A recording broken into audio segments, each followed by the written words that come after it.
Hi అండి అందరికీ. ఇవాళ పులిహోర గోంగూర చేద్దామని మీ ముందుకు వచ్చేసానండి.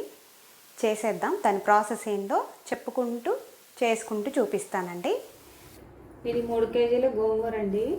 శుభ్రంగా కడిగి వండే మొత్తం ఆరబెట్టుకున్నాను. కాడలన్నీ తీసుకొని వండే తర్వాత ఇలా మగ్గిపోయి ఉందండి.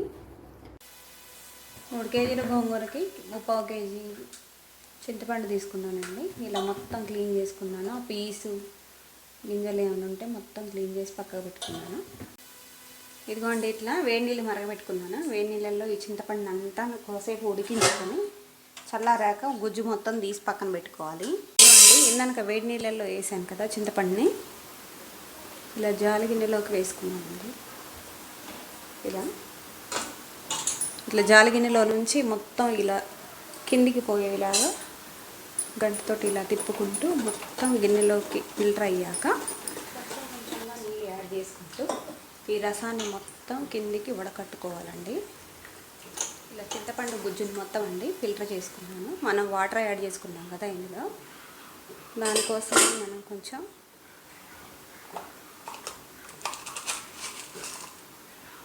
కల్లుప్పు వేసుకుంటున్నాను, కొంచెం పసుపు కూడా యాడ్ చేస్తున్నానండి. పసుపు, ఒక చిట్టి ఆయిల్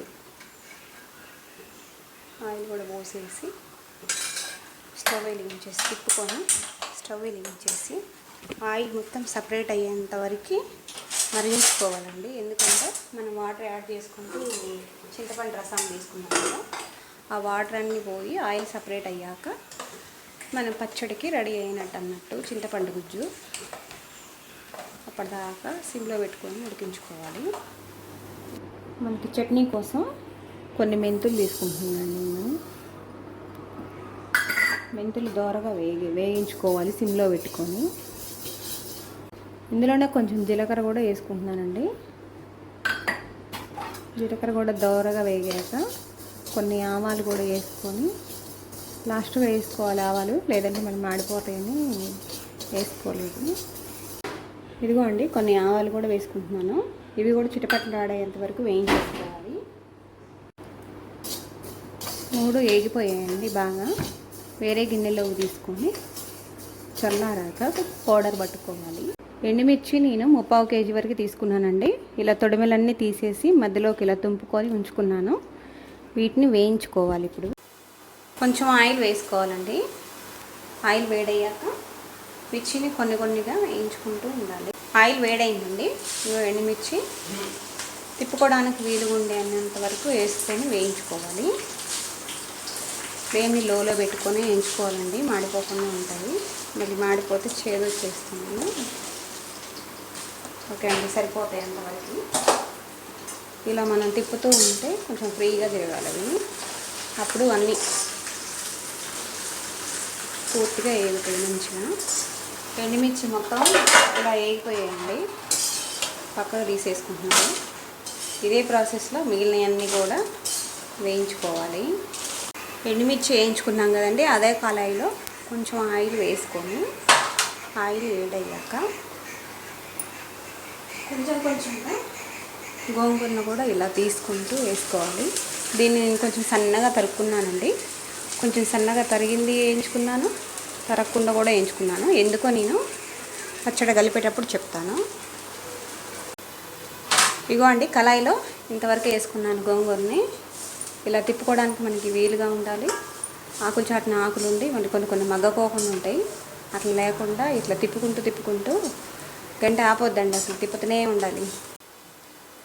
ఇదిగోండి గోంగూర మొత్తం ఇలా వేగింది. ఇంతకంటే ఎక్కువ వేగింది అనుకోండి, ఇట్లా తుంపితే ఇట్లా నలిపినామనుకోండి పౌడర్ లాగా అవుతుంది. ఇట్లా సరిపోతుంది. తీసేస్తున్నాను. మనం ఎండుమిర్చి గోంగూర వేపుకున్న గ్యాప్లో ఈ చింతపండు గుజ్జు కూడా ఉడికిపోయిందండి. ఇలా ఆయిల్ సపరేట్ అయిపోయింది, వాటర్ అన్నీ ఇంకిపోయాయి. ఇలా చిక్కబడింది కూడా. బాగా ఉడికించుకొని వాటర్ అన్నీ పోయినాయి అన్నమాట. ఇదిగో ఇలా ఉంది. దీన్ని ఇప్పుడు స్టవ్ బంద్ చేసి చల్లారబెట్టుకోవాలి. చూసారు కదండి, ఇదేమో సన్నగా తరుముకున్న గోంగూర, ఇవేం ముందుగా వేయించేసుకున్న మెంతులు జీలకర్రలు ఇవేం పొట్టు తీసి పెట్టుకున్న ముప్పావు కేజీ అండి. మొత్తం పొట్టు తీసి శుభ్రంగా ఇలా పెట్టుకున్నాను. ఎండిమిర్చిని కూడా ఇలా ఏం చేసుకున్నాను.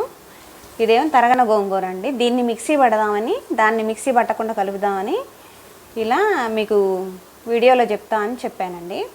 ఇది చింతపండు గుజ్జు ఉడకబెట్టి ఇలా ప్రిపేర్ చేసి పెట్టేసుకున్నాను. దీన్ని ఒక్కోటిగా మిక్సీ పట్టుకుంటూ మీకు చూపిస్తాను. ముందుగా ఎండుమిర్చి, ముందుగా ఇవి మెంతులు జీలకర్ర పౌడర్ పట్టేసుకుందాం.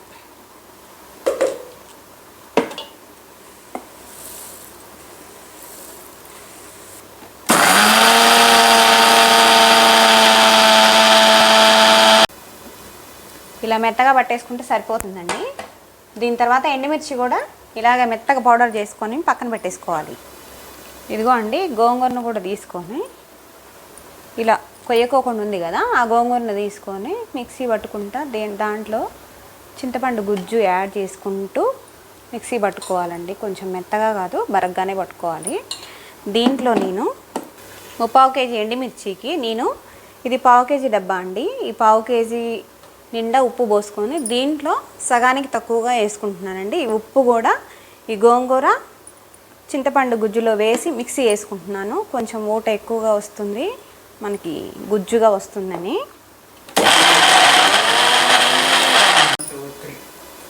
ఇదిగో అండి, ఇలా పట్టేసుకున్నాను. మనకి సన్నగా దొరుకున్న గోంగూర కూడా ఉంది కదా, అది ఇది కలుపుకుంటే మంచిగా సరిపోతుందండి. కచ్చపచ్చగా మరీ మెత్తగా అయితే ఏముండదు, అక్కడక్కడ ఆకులు తగులుకుంటూ ఉంటాయి. ఇదే ప్రాసెస్లో అంత గోంగూర మొత్తాన్ని పట్టేసుకోవాలండి. 3 కేజీల గోంగూరకండి నేను కొలతలు మళ్ళీ ఒకసారి చెప్తున్నాను. 3 కేజీల గోంగూర, 3/4 కేజీ చింతపండు గుజ్జు తీసుకున్నాను, 3/4 కేజీ ఎల్లిపాయలు తీసుకున్నాను, 3/4 కేజీ ఎండుమిర్చి తీసుకున్నాను. అన్నీ ఇట్లా మిక్సీ పట్టేసుకున్నాను. కొన్ని ఎల్లిపాయలు గుజ్జుగా మెత్తగా పేస్ట్ లాగా పట్టుకున్నాను, కొన్ని ఏమి ఇట్లా విడిగా ఉంచుకున్నానండి. జీలకర్ర, మెంతులు, ఆవాలు పౌడర్ ఇది. నేను ధనియాలు వేసిన వీడియో స్కిప్ అయిందండి, మీరు వేసుకోండి ధనియాలు. నేను ఇది 1/4 కేజీ డబ్బాతోటి ఉప్పు ఈ డబ్బాడు పోసి దీని సగానికి వేసుకున్నానండి. ఇది 3 కేజీల గోంగూరకి ఇవి కొలతలండి. కలిపేసుకుందాం మొత్తాన్ని.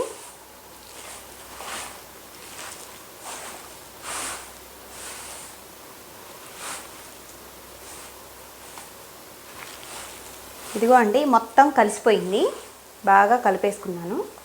మీరు వీడియోని ఎక్కడా స్కిప్ చేయకుండా చూస్తే కనుక చట్నీ అయితే సూపర్గా వస్తుందండి. చాలా బాగుంది, మంచి స్మెల్ వస్తుంది. ఒకసారి ఉప్పు కూడా చూసేసుకుందాం. ఉప్పు చూసుకొని కొంచెం తాలింపు పెట్టుకొని మీకు కూడా చూపిస్తాను.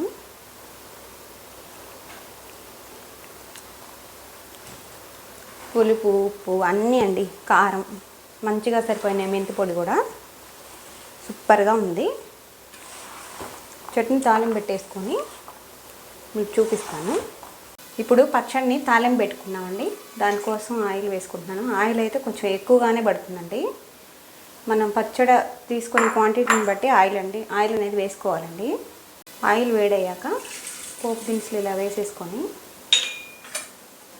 ఎండుమిర్చి, ఎల్లిపాయలు కూడా వేసుకోవాలి. వేగాక వేసేసుకోవాలండి. పచ్చగా దంచుకున్నాను ఎల్లిపాయలని, ఎండుమిర్చి మధ్యలో ఉంచుకున్నాను. ఎల్లిపాయలు ఎర్రగా వేగాక కరివేపాకు కూడా వేసుకున్నాను. కొంచెం ఇంగువ కూడా వేసుకుంటున్నాను. ఫైనల్గా మనం కలిపి పెట్టుకున్న గోంగూరను కూడా వేసేసుకుంటే సరిపోతుందండి. ఇదిగో అండి, తాలింపు రెడీ అయిపోయింది గోంగూర. దీన్ని పూర్తిగా చల్లారాక ఒక డబ్బాలో పెట్టుకుంటే 15 days 20 days అంటే మనం తీసుకునే దాన్ని బట్టి ఉంటుందండి. ఇలా పచ్చడి తాలింపు పెట్టేసుకున్నాం కదండి, మనకి ఎంత కావాలో అంత తీసేసుకొని తాలింపు పెట్టుకోవచ్చండి. మిగతాది ఇలా డబ్బాలో పెట్టేసుకొని ఫ్రిడ్జ్లో పెట్టుకుంటే 1 year వరకు ఉంటుందండి. మనం తాలింపు పెట్టేసుకుని ఈ డబ్బాలో పెట్టుకుందామని ఇక్కడ తీసుకున్నాను. ఇప్పుడు నేను మీకు ఆ టేస్ట్ ఎలా ఉందో టేస్ట్ చేసి చెప్తానండి.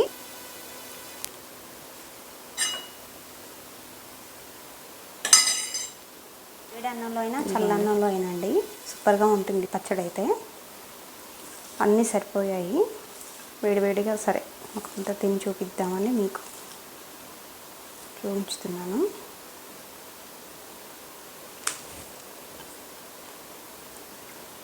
సూపర్గా ఉందండి.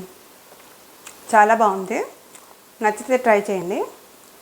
కానీ మీకు ఎలా వచ్చిందో నాకు కామెంట్ చేసి చెప్పండి.